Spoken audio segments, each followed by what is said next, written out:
আপনার অ্যাকোয়ারিয়ামের মাছ কি হঠাৎ অসুস্থ হয়ে মারা যাচ্ছে? গাছগুলো কি হলুদ হয়ে পচে যাচ্ছে? পানি কি দুদিন না যেতেই ঘোলা ও গন্ধযুক্ত হয়ে যাচ্ছে?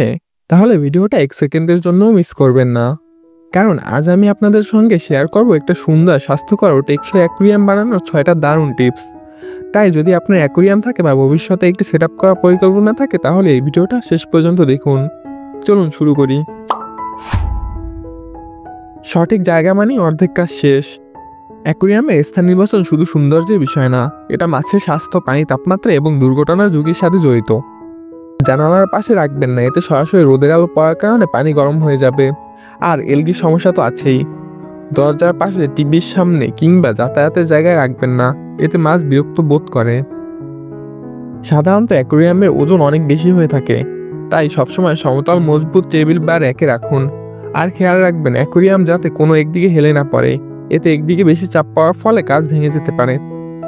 যেখানে সহজে ইলেকট্রিক কানেকশন পাওয়া যায় সেখানেই রাখুন, তাতে ফিল্টার, এয়ার পাম্প, লাইট এসব চালানোর জন্য সুবিধা হবে। বাচ্চা বা পোষা প্রাণী যাতে সহজে না পৌঁছাতে পারে এমন জায়গা বেছে নিন। অনেকে আছেন যারা ভাবেন পুরো পানি বদলালেই ট্যাঙ্ক পরিষ্কার হয়। এটা বড় ভুল। এর ফলে মাছ স্ট্রেস পড়ে এবং উপকারী ব্যাকটেরিয়া নষ্ট হয়। প্রতি সপ্তাহে মাত্র 20 থেকে 30% পানি বদলান।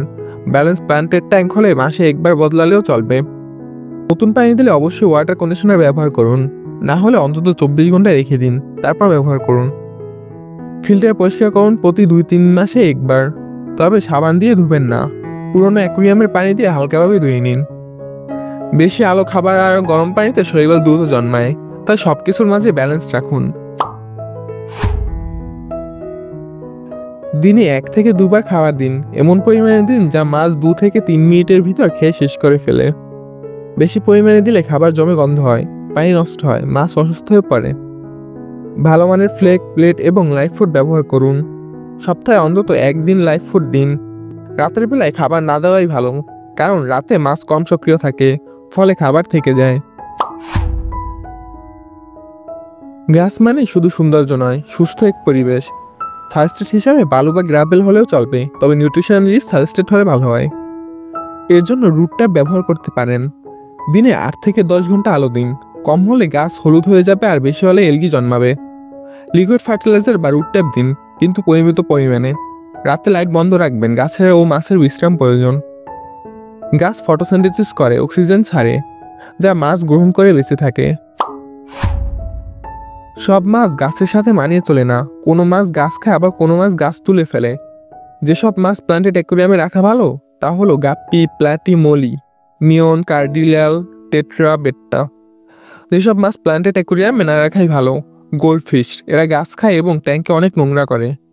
সিক্লিডস, মাটি করে প্ল্যান্টের শিকড় বের করে ফেলে। বড় ক্যাটফিশ বা প্লাকো, এরা গাছ উপড়ে ফেলে। প্রতি 1 লিটার পানিতে 1 ইঞ্চি মাছ ধরে হিসাব করে মাছ রাখুন।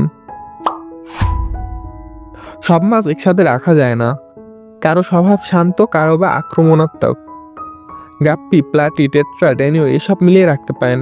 বেট্টা, টাইগার বা সিক্লিডস বা গোল্ডফিশ এদের একসাথে না রাখাই ভালো। আর বড় মাছের সাথে ছোট মাছ রাখবেন না, এতে বড় মাছ ছোট মাছকে খেতে পারে। এক টেম্পারেচার ও পিএইচ সহ্য করতে পারে এমন মাছ একসাথে রাখুন। মাছ কেনার আগে অনলাইনে একটু ঘাটাঘাটি করে দেখুন, অথবা অভিজ্ঞ কারো কাছ থেকে পরামর্শ নিয়ে মাছ কিনুন।